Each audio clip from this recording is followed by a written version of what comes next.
हम रात को अपने आंगन में बैठे थे कि दूर किसी महिला के रोने की आवाज सुनाई देने लगी। ऐसा लग रहा था कि कोई महिला दूर वाले रास्ते में चिल्लाती हुई जा रही है। महिलाएं ऐसी आवाज में तभी रोती थी जब किसी का निधन होता था। ये आवाजें सुनते ही पूरा परिवार कमरे के अंदर चला गया। 1-2 हफ्ते तक हमने रोज रात को ऐसी आवाजें सुनी। फिर अचानक आवाजों का आना बंद हो गया और फिर कुछ महीनों में सभी इस बात को भूल गए। इस बीच विजय अपने पिता से लकड़ी का काम सीखने लगा। पिताजी इलाके के माने हुए लकड़ी के कारपेंटर थे। एक दिन किसी के घर में छत का काम करते हुए पिताजी गिरे और कुछ दिनों बाद चोटों के कारण चल बसे। पिता के जाने के बाद बड़ा बेटा होने के नाते परिवार की जिम्मेदारी विजय के ऊपर ही आ गई। लकड़ी का काम तो उसने सीख लिया था, मगर जान पहचान न होने के कारण वह एक मिस्त्री का सहायक बन गया। अपने नए उस्ताद के साथ काम पर जाता और वो जो कुछ पैसे देता उससे घर चलता था। एक बार उस्ताद विजय को अपने साथ एक गाँव ले गए जहाँ एक बड़ी सी कोठी की मरम्मत करनी थी। ये काफी पुरानी कोठी थी जहाँ एक अकेली बुढ़िया रहती थी।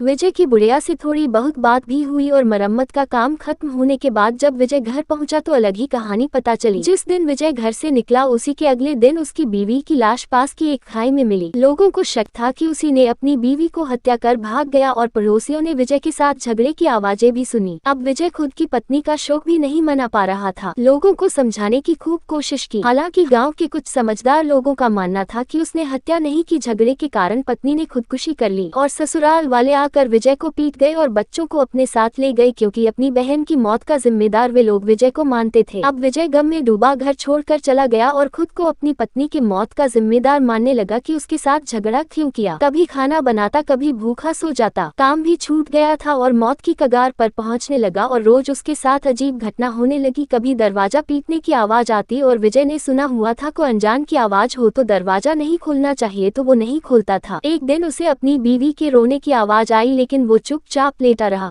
फिर एक रात उसकी नींद टूटी तो देखा उसकी पत्नी उसे दरवाजे के पास खड़ी देख रही थी और धीमे कदमों से दरवाजे पार चली गई, लेकिन विजय शांत कंबल में दुबका रहा। फिर एक दिन अचानक विजय को उस झोले की याद आई जिसकी वजह से झगड़ा हुआ और घर छोड़ा था। उस बुढ़िया ने विजय से भैरोसिल के बारे में पूछा था। विजय ने सोचा कि हर परेशानी उसी झोले से शुरू हुई थी, तो विजय शराब के नशे में भैरोसिल की दुकान पे जा पहुंचा। विजय ने बूढ़ी औरत के बारे में पूछा कि वो तुम्हें कैसे जानती है और तुम्हारा क्या रिश्ता है उस बुढ़िया के साथ। पहले तो वो दुकान वाला नानू करने लगा। जब विजय ने भैरव सिंह को पीटना शुरू किया तब बोला चंपा नाम है उसका और उसकी शादी इसी गांव में हुई थी। चंपा काफी धार्मिक थी और पूजा पाठ में बहुत ध्यान रखती थी। कुछ समय बाद किसी बीमारी से उसके पति की मृत्यु हो गई। फिर उसके सास ससुर की भी बीमारी से मौत हो गई और देखते ही देखते बीमारी से काफी लोग मरने लगे। शायद हैजा फैला था, लेकिन गाँव वाले चंपा को सब मौत का जिम्मेदार मानने लगे और बोले ये डायन है। पहले खुद के परिवार को खा गई और अब गाँव वाले को खा रही है। फिर वालों ने उसे मारने की योजना बनाई और उसे पकड़कर बेहताशा पिता और दूर जंगल में ले जाकर फेंक दिया। फिर उसे जलाने की जिम्मेदारी मुझे और कुछ दूसरे लड़कों को दी गई। इतना कहकर भैरव सिंह रोने लगा। विजय ने पूछा फिर क्या हुआ, तो भैरव सिंह बोला